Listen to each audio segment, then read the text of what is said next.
அனைவருக்கும் வணக்கம். TNPSC group 1 mains previous year question சீரீஸில் ஜாகிரஃபியில் 2024 கேட்ட 10 மார்க்கில் செகண்ட் கொஷின் இது. So discuss the environmental and ecological implication of green revolution in India. So அதோட இம்பாக்ட் என்ன அப்படிங்கிறத என்ன பண்ணி கேட்டிருக்காங்க. So green revolution India, the green revolution while landmark achievement in alleviating India's food scarcity. சரிங்களா?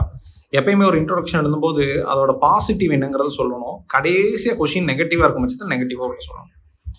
Came out with heavy ecological cost அப்படின்னு சொல்கிறோம். Food ஸ்கேர்சிட்டியை வந்து இதை சால்வ் பண்ணிச்சு. ஆனால் எதை விலை கொடுத்துருச்சு அப்படின்னா ஈக்காலஜியை விலை கொடுத்துருச்சு அப்படின்னு சொல்கிறோம்.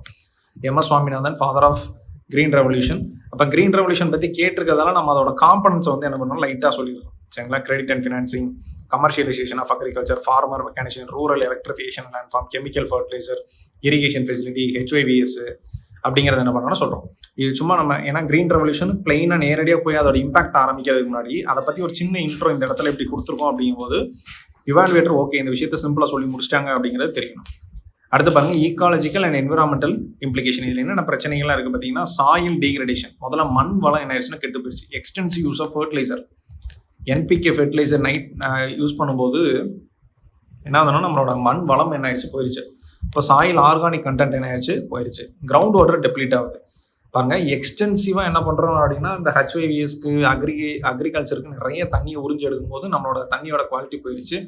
Thread and future water ability, இனி வரும் ஜென்ரேஷனுக்கு தண்ணி இருக்குமா அப்படிங்கிறது ஒரு பிரச்சனையாகவே இருக்குது. சரிங்களா? அடுத்து water pollution, chemical fertiliser mixed with water.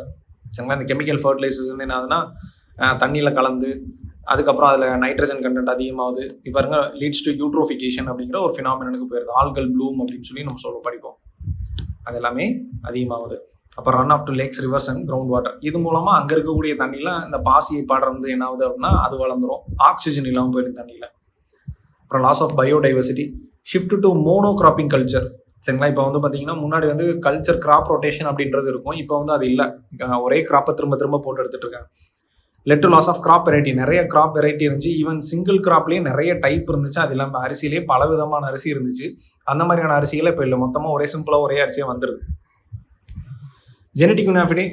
Genetic uniformity makes crops vulnerable. சரிங்களா? இந்த மாதிரி pest resistant development. Over use of pesticide lead to develop resistance. முன்னாடி பூச்சிக்கொல்லி மருந்து அடிச்சா பூச்சிலாம் சாகும். இப்போலாம் பூச்சி சாக மாட்டேங்குது. இப்போ உடனே என்ன பண்ணுறாங்கன்னா அதை விட பவர் அதிகமாக இன்னொன்று யூஸ் பண்ணுறாங்க. நமக்கு வந்து பார்த்தீங்கன்னா ஒரு 250 மில்லிகிராமில் மாத்திரை போடுவோம். முன்னாடி அது கேட்கும். அதை போட்டுகிட்டே இருக்கும்போது அது கேட்காது. அதுக்கப்புறம் என்ன பண்ணுவோம், 500 mg போடுவோம். ஸோ இந்த மாதிரி என்ன ஆகுதுன்னா ரெசிஸ்டன்ஸ் டெவலப் ஆகுது. கிராப் ரக high amount for same effect. சரிங்களா? அப்புறம் human health impact. Punjab, Haryana போன்ற மாநிலங்களில் பார்த்தீங்கன்னா கேன்சர் பேஷண்ட் அதிகமாக இருப்பாங்க. காரணம் என்ன சொல்கிறாங்கன்னா, இந்த கிரீன் ரெவல்யூஷன் ஃபர்ஸ்ட் இம்ப்ளிமெண்ட் ஆனது எங்கே அப்படின்னா அங்கே தான் அப்படின்னு சொல்கிறாங்க. அப்போ human health impact, harmful chemicals linked various health concerns, residue of toxic chemicals in food grains அப்படின்னு சொல்கிறாங்க.